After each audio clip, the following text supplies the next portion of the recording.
որ նախաձեռնությամբ համացանցումի հաստատումը շրջանառում ձեր ստորագրությամբ, որ դիմել եք Երևանի քաղաքապետին երիտասարդական կայարանը մետրոյի անվանակոչել Ավետիք Իսահակյանի անունով, ասել ճիշտ է, չէ, իրականության համապատասխանում այդ հաստատումը եւ նպատակը ո՞րն է։ Գիտեք, այս տարի լրանում է Ավետիք Իսահակյանի 150-ամյակը, ձևավորված է հոբելյանական հանձնաժողով, որում ներգրաված են մեր տարբեր նաև անվանի մտավորականներ, ինչպես նաև ընտանիքի անդամներ, այդ թվում Իսահակյանի թոռը, եւ հանձնաժողովի քննարկման ժամանակ իրենց կողմից առաջարկ բարձրացվեց, որ գուցե հաշվի առնելով, որ հարևանությամբ էլ Իսահակյանի արձանն է տեղադրված, եւ հոբելյանական տարին հաշվի առնելով գուցե ուրեմն քաղաքապետարանը հարցը քննարկի։ Հանձնաժողովում այդ առաջարկը բարձրացվել է եւ ըստ սահմանված ընթացակարգի առաջարկը ներկայացվել է քաղաքապետարանին, կարծում եմ, որ դա ավագանու որոշման տիրույթում է եւ իհարկե քանի որ տարածքը ունի պատմություն եւ այդ անվանումն էլ կապ ունի պատմության հետ, կարծում եմ, որ ավելի ամբողջական հարցը կդիտարկեն, բայց առաջարկ է հնչել եւ բնականաբար առաջարկը պետք է ներկայացվի համապատասխան քննարկման, բայց միևնույն ժամանակ մենք քաղաքապետարանին առաջարկ ենք ներկայացրել, որպեսզի արձանը դառնա ավելի տեսանելի, որովհետև դրա շուրջը հիմա տարբեր նաև գործունեություններ են զարգացել եւ արձանը կարծես ստվերվել է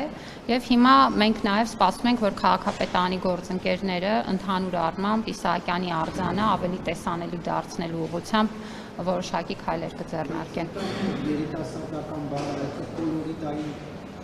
Ես հենց այդ տեսանկյունից իմ պատասխանում էլ հնչեցրեցի, որ տարածքը պատմություն ունի, այդ թվում նաև անվանումը եւ կարծում եմ ճիշտ կլինի, իհարկե առաջարկը հնչել է եւ դա նշանակում է, որ պետք է հանձնաժողովում հնչած առաջարկը ներկայացնել քննարկման, բայց կարծում եմ, որ դա ավելի մանրամասն պիտի քննարկվի։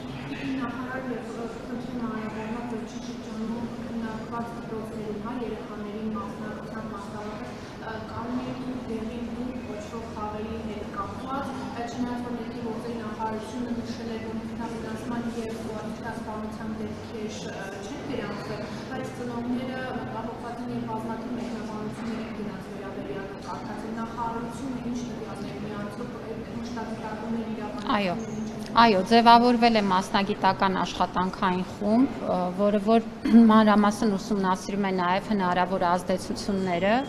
եւ իհարկե մենք մոնիտորինգ ենք իրականացնում եւ բնականաբար դպրոցները զգուշացված են, որպեսզի ուշադիր լինեն եւ ուրեմն երեխաների շրջանում նման ուրեմն խաղերի տարածումը տեսնելուն պես համապատասխան քայլեր ձեռնարկեն թե դասղեկների, թե դպրոցի այլ մասնագետների, գիտեք նաև հոգեբանների հաստիքն ենք պարտադիր դարձրել դպրոցներում եւ տարբեր ուրեմն աշխատակազմներ գրավելով տեղում արագ արձագանքեն, բայց մենք նաև մասնագիտական աշխատանքային խմբի աշխատանքի արդյունքում ավելի մեթոդական նաև ուրեմն աջակցություն կցուցաբերենք։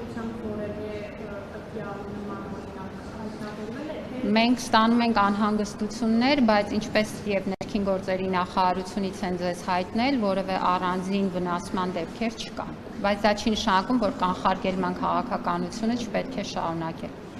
Երկրի նախարար Ադրբեջանը հայտարարել է, թե հայ մարզիկների նախագահային մասնակցելու հրավերը